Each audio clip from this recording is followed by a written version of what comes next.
প্রিয় ছাত্রছাত্রী, আজকে আমি তোমাদেরকে এই ভিডিওর মাধ্যমে ক্লাস 7-এর পরিবেশ ও বিজ্ঞানের যে সমস্ত প্রশ্নগুলো দেওয়া হয়েছে 2025 সালের রায় মার্টিন প্রশ্নবিচিত্রাতে তৃতীয় পর্যায়ে মূল্যায়নের জন্য অর্থাৎ থার্ড সামেটিভের জন্য পরিবেশ ও বিজ্ঞানের যে প্রশ্নগুলো আছে 1 নম্বর স্কুলের সমস্ত প্রশ্নের উত্তর আমরা আলোচনা করবো আজকে এই ভিডিওর মাধ্যমে। এই পেজ নম্বর 228-এর। তো এখানে 1 নম্বর স্কুলের যে প্রশ্নগুলো আছে সমস্ত প্রশ্নের উত্তর আলোচনা করব। তোমরা ভিডিওটা শুরু থেকে শেষ অবধি অবশ্যই দেখবে এবং চ্যানেলে নতুন হয়ে থাকলে অবশ্যই চ্যানেলটাকে সাবস্ক্রাইব করে রাখবে পরবর্তী স্কুলগুলোর প্রশ্ন উত্তর পাওয়ার জন্য। এবং এই প্রশ্ন উত্তরের যে পিডিএফ তোমরা পরবর্তীতে আমাদের টেলিগ্রাম চ্যানেল থেকে পেয়ে যাবে। আমাদের হোয়াটসঅ্যাপ চ্যানেল এবং আমাদের টেলিগ্রাম চ্যানেলে লিঙ্ক দেওয়া হয়েছে ডেসক্রিপশানে, সেখান থেকে তোমরা পেয়ে যাবে। তাহলে তোমরা সেখানে যুক্ত হতে পারো টেলিগ্রাম চ্যানেল এবং হোয়াটসঅ্যাপ চ্যানেলে। 1 নম্বর স্কুল বলা আছে, প্রথমে দেখো ফিজিক্যাল সায়েন্সের প্রশ্ন 8টা প্রশ্ন দেওয়া আছে প্রথমে 1 নম্বর করে। 1-এর দাগে কী বলা আছে, নিচের প্রশ্নগুলি অতি সংক্ষিপ্ত উত্তর দাও। প্রথম প্রশ্ন, সেলসিয়াস ও ফারেনহাইট স্কেলের মধ্যে সম্পর্কটি লেখো। তাহলে সেলসিয়াস ও ফারেনহাইট স্কেলের মধ্যে সম্পর্কটা এখানে লিখবে। এটা হচ্ছে C/5 = F -32/9। এরপরে নাইট্রিক অ্যাসিডের সংকেতটি লেখো। তাহলে নাইট্রিক অ্যাসিডের সংকেত কি? HNO3। ঘনীভবনের সময় লিনতাপ গৃহীত না বর্জিত হয়? ঘনীভবনের সময় লিনতাপ কী হয়? বর্জিত হয়। কোন রশ্মি চোখের পক্ষে ক্ষতিকর? তাহলে লিখব অতিবেগুনি রশ্মি। অতিবেগুনি রশ্মি। তাহলে হলো এটা। এরপরের প্রশ্নগুলো কি? পরিবর্তনশীল যোজ্যতা আছে এমন একটি ধাতুর নাম লেখো। লিখবে কি? লোহা। এরপরে মানুষের পাকস্থলীতে কি অ্যাসিড উৎপন্ন হয়? লিখবে হাইড্রোক্লোরিক অ্যাসিড, HCl। এখানে লিখে দিই HCl, এটা হচ্ছে হাইড্রোক্লোরিক অ্যাসিড।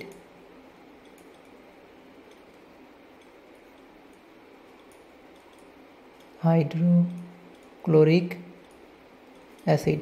এরপরে প্রশ্ন, বায়োডিগ্রেডেবল পলিমার বলতে কী বোঝো? লিখবে জৈবিকভাবে পচনশীল পলিমারকে বায়োডিগ্রেডেবল পলিমার বলা হয়। এই ধরনের পলিমার সাধারণত প্রাকৃতিক উপায়ে যেমন ব্যাকটেরিয়া, ছত্রাক বা অন্যান্য অণুজীবের সাহায্যে পচে যায় এবং পরিবেশে মিশে যায়, ফলে পরিবেশ দূষণ কম হয়। এরপরে বলের সংজ্ঞা পাওয়া যায় নিউটনের কোন গতিসূত্র থেকে? তাহলে বলের সংজ্ঞা পাওয়া যায় নিউটনের প্রথম গতিসূত্র থেকে, নিউটনের প্রথম গতিসূত্র থেকে।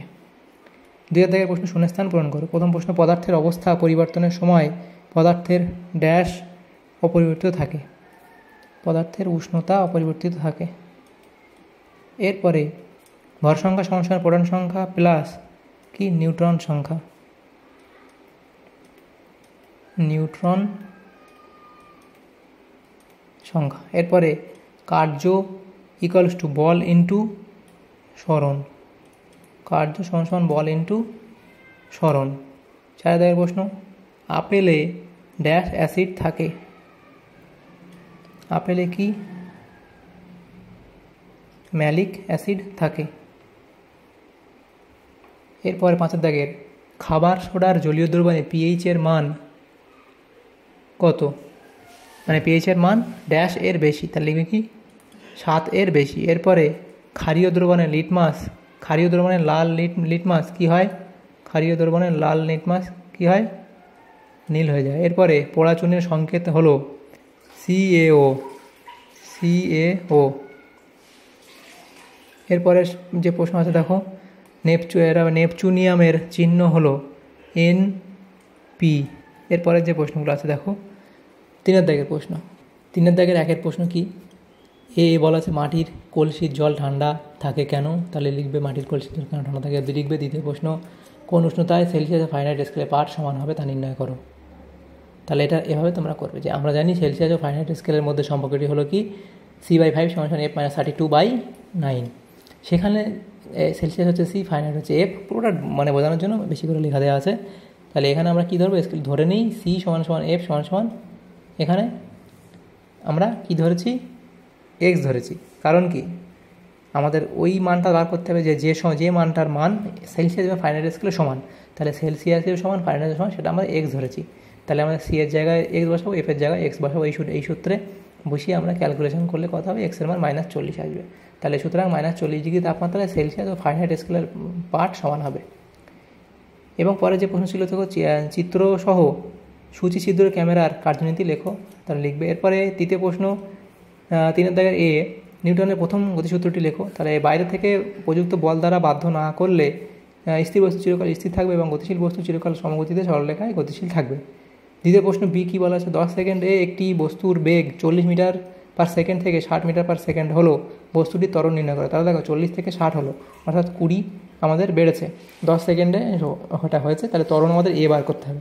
তাহলে আমাদের দেওয়া ভ্যালুগুলো কী কী দেওয়া আছে দেখো, এটা 3 দাগের বি। পদার্থ তথ্য, প্রাথমিক বেগ ইউ 40, অন্তিম বেগ কত ভি 60, সময় 10 সেকেন্ড। তাহলে ত্বরণের সূত্র হলো কি, ত্বরণ এ ইকুয়ালস টু যে আমাদের গতিবেগের ডিফারেন্স বাই সময়। তাহলে দেখো আমাদের এখানে যেটা অন্তিম বেগটা বেশি, তাহলে অন্তিম বেগটা ভি মাইনাস প্রাথমিক বেগ ইউ, সেটা লিখলাম। তাহলে সেই ভ্যালুগুলো বসিয়ে আমাদের কথা হবে 2 মিটার পার সেকেন্ড স্কোয়ার। এরপরের প্রশ্ন 4 দাগের, মানবদেহে অ্যাসিড ও ক্ষারের ভারসাম্য প্রধানত কোন দুটি বিষয়ের উপর নির্ভর করে, সেটা লিখবে। এরপরের প্রশ্ন বলা হয়েছে 5 দাগের এ, ফর্মিক অ্যাসিডের সংকেতটি লেখো। তাহলে ফর্মিক অ্যাসিডের সংকেত কোনটা, তাহলে ফর্মিক অ্যাসিডের সংকেত তোমরা লিখবে, এখানে লিখে দিই HCOOH। এরপরে দেখো বি আছে কি, অ্যাসিড ও ক্ষারের মধ্যে তুলনা করো। অ্যাসিড এবং ক্ষারের মধ্যে পার্থক্য করবে, সংজ্ঞা, স্বাদ, লিটমাসের বর্ণ পরিবর্তন, জলীয় দ্রবণের প্রকৃতি এবং প্রতিস্থাপনীয় বা পরমাণুমূলক, এগুলোর উপর ভিত্তি করে অ্যাসিড ও ক্ষারের মধ্যে তোমরা পার্থক্য এই অবধি এখানে লিখে দেবে। এরপরে দেখো 6 দাগের প্রশ্নে বলা আছে এ, ত্বরণের এককে প্রতি সেকেন্ড কথাটি দুবার ব্যবহার করা হয় কেন, সেটা লিখবে। বি বলা আছে মাছের জলে সাঁতার কাটা নিউটনের তৃতীয় গতিসূত্রের সাহায্যে ব্যাখ্যা করবে। এরপরে আছে দেখো 7 দাগের প্রশ্ন এ হচ্ছে কি, এই যে বিক্রিয়াগুলো দেওয়া আছে সেগুলি কী ধরনের বিক্রিয়া। তাহলে প্রথম 1 নম্বরটা হচ্ছে কি বিয়োজন বিক্রিয়া, দ্বিতীয়টা সংশ্লেষ বা প্রত্যক্ষ সংযোগ বিক্রিয়া, 3 তোমরা লিখবে এটা প্রতিস্থাপন বিক্রিয়া। এবং তারপরে দেখো বিয়ে কি বলা হয়েছে যে সমতা বিধান করো। তাহলে সমতা বিধান এখানে করবে কিভাবে, এখানে P4 + I2 এটা ছিল PI3, তাহলে P4 এখানে এটা তোমরা এই করবে যে I2 আগে 6 দেবে এবং এখানে তাহলে 4 PI3 হবে। তাহলে 3 4 12টা হবে I এবং 6 2 12I, এবং এদিকে 4P আছে, এখানে 4 বসাবে, এখানে 4P, এভাবে সমতা বিধান করবে। 8 দাগের প্রশ্নে বলা আছে এ, আমাদের শরীরে আয়োডিনের গুরুত্ব লেখো। তাহলে আয়োডিন আমাদের শরীরে নিম্নলিখিত কাজগুলি করে। এবারে বি, পলিমার বলতে কী বোঝায়, তারপরে দেখো উদাহরণ দিয়ে বুঝিয়ে দেবে, উদাহরণ তোমরা দেবে। এরপরে প্রশ্ন লাইফ সায়েন্সের প্রশ্ন, সেখানে যে প্রশ্নগুলো আছে দেখো জীবনবিজ্ঞানের যে প্রশ্নগুলো এখানে দেওয়া হয়েছে, সেখানে কি বলা হয়েছে দেখো জীবনবিজ্ঞানের প্রশ্ন। প্রথম যেটা দেওয়া হয়েছে কি, যে নিজের প্রশ্নগুলি নির্দেশ মতো উত্তর দাও। এ বলা আছে কোলাজেন প্রোটিন পাওয়া যায়, তাহলে সেটা হবে অস্থিতে, অপশান সি। এরপরে রেসারপিন পাওয়া যায় যে গাছ থেকে, সেটি হলো, এটা হবে অপশান বি, অর্থাৎ সর্পগন্ধা। এরপরে আছে সাধারণ মাছি ছড়ায় এমন একটি রোগ হলো, সেটা হবে টাইফয়েড, অপশান এ। এরপরে বি বলা আছে শূন্যস্থান পূরণ করো।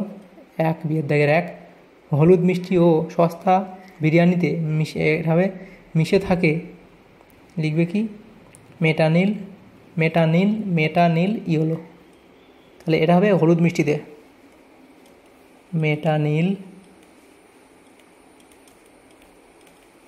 মেটানিল ইয়েলো, আর এটা হবে পরবর্তী ও দিয়ে লিখবে মেটানিল ইয়েলো, ও এই সস্তা বিরিয়ানিতে সেটা হচ্ছে কি আজিনামোটো।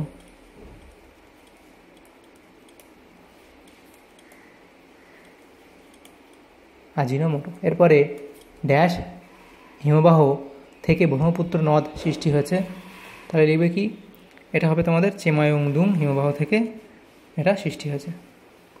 তাহলে কি লিখবে, চেমায়ুংদুং। এখানে তোমাদের লিখে দিই চেমায়ুংদুং হিমবাহ থেকে ব্রহ্মপুত্র নদ সৃষ্টি হয়েছে। এরপর 3 দাগের প্রশ্ন বলা হচ্ছে দেখো ফিতাকৃমি হলো ড্যাশ প্রকৃতির প্রাণী, তাহলে লিখবে পরজীবী প্রাণী। তোমরা এখানে অন্তঃপরজীবীও লিখতে পারো, এটাও লিখতে পারো যে এটা অন্তঃপরজীবী,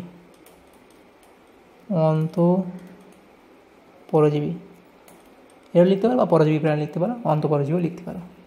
সি বলা আছে সত্য বা মিথ্যা লেখো। প্রথম প্রশ্ন ভিটামিন ডি এর অভাবজনিত রোগ হলো বেরি, এটা এখানে ভুল বলা হয়েছে। এরপরে মৃগনাভি পাওয়া যায় গঙ্গার শুশুকে, এরপরেও এটা ভুল বলা হয়েছে। 3 দাগে বলা দেখো ল্যাথিরিজম রোগটি হয় খেসারির ডাল থেকে, এটা ঠিক বলা হয়েছে। এরপরের যে প্রশ্নগুলো আছে দেখো দুয়ের দাগের প্রশ্ন দেখো এখানে কী বলা হয়েছে যে একটি শব্দে বা একটি বাক্যে উত্তর দাও। প্রথম প্রশ্ন, কোন খাদ্য উৎপাদন থেকে শক্তি পাওয়া যায় না? তাহলে লিখবে কি ভিটামিন ও খনিজ মৌল থেকে। ভিটামিন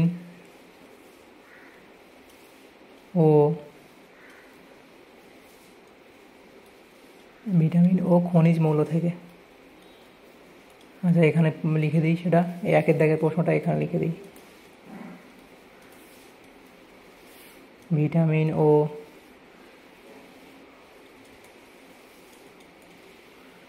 খনিজ মৌল থেকে। এরপরে প্রশ্ন দেখো, প্রোটিনের অভাবে 1 থেকে 4 বছরের শিশুদের যে রোগ হয় তার নাম লেখো।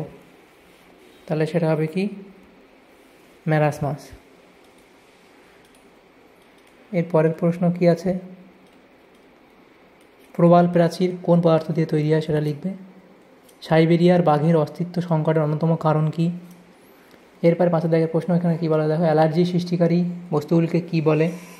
অ্যালার্জি সৃষ্টিকারী বস্তুগুলিকে কী বলে? অ্যালার্জেন বলা হয়, অ্যালার্জেন বলে। এরপরে ম্যালাকাইড গ্রিন বলতে কি বোঝো?